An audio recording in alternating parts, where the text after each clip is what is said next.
All right, today we are going to flush a tankless water heater. This is a gas tankless water heater made by Richmond.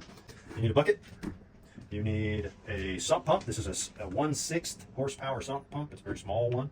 And you need about a gallon of vinegar. You can use more if you'd like, but I wouldn't use less than a gallon. So, and then you're also going to need a couple of water hoses. I use a washer hose. I use the red one to go from the water heater into the bucket, and I use the blue one to go from the sump pump to the water heater. So here we go. I'm going to start out by dumping our vinegar in the water.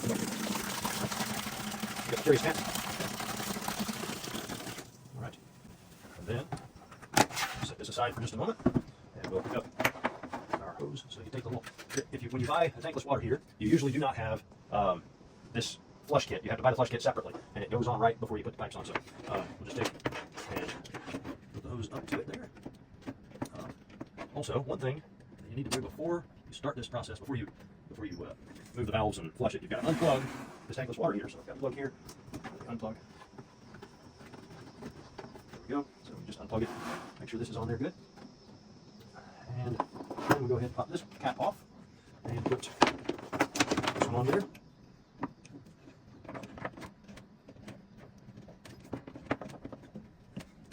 Okay. All right. Now, something that you need to know is that if you close the valve on the hot water, you're going to go ahead and let the water come out. If you close the valve to the hot water to the house and you do not turn off the water to the water heater, it's going to basically run hot water out of this from your water supply. So you don't want to do that. You want to turn off the supply to the water heater first.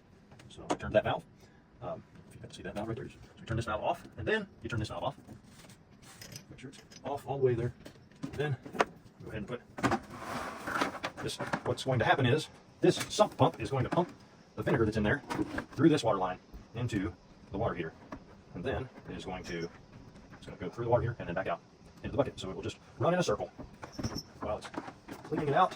Another valve right here next to the hose.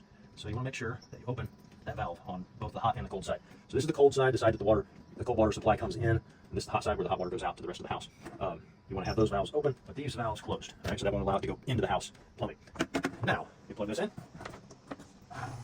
and it will pump it through there, and it'll take just a moment, but it's going to pump it through, and it'll start coming out over here. Here we go. That's vinegar coming out. A little bit of water and a little bit of air and vinegar. You just put that. Let's see, that's a good flow. That's a little bit of scum coming through, or rather lime, calcium. Just put it down there in the vinegar, and you got to let it run for about 30 minutes. At least 30 minutes. You can let it run for longer. It can go for 3 hours or whatever. All right, we've had it run for at least 30 minutes, and so what I'm going to do, first step here is I'm going to unplug the sump pump, and then I'm going to close the valves here so that it doesn't leak out. Then you take the hoses off.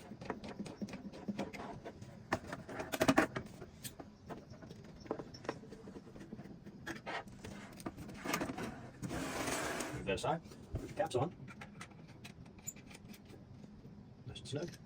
They have little seals on them, so that's just an extra precaution to keep it from leaking. And I open this valve here next, so that way when we turn on the hot water, it will flow. There might be a couple little drips here and there. Then we turn on this water valve there, and I don't know if you can hear it, but it allowed the water to go up in the hot water heater. Then I'm going to plug the hot water heater back in. All right. And turn the power on. And we are ready to go. Now we'll do a quick test by turning on the hot water. Just fine. Kicks on. It's going to smell like vinegar for a little while, and so you want to maybe run it for just a couple of minutes. You don't want to drink this water for a little while. I don't really recommend drinking tap water at all anyways. That's how you flush a tankless water heater.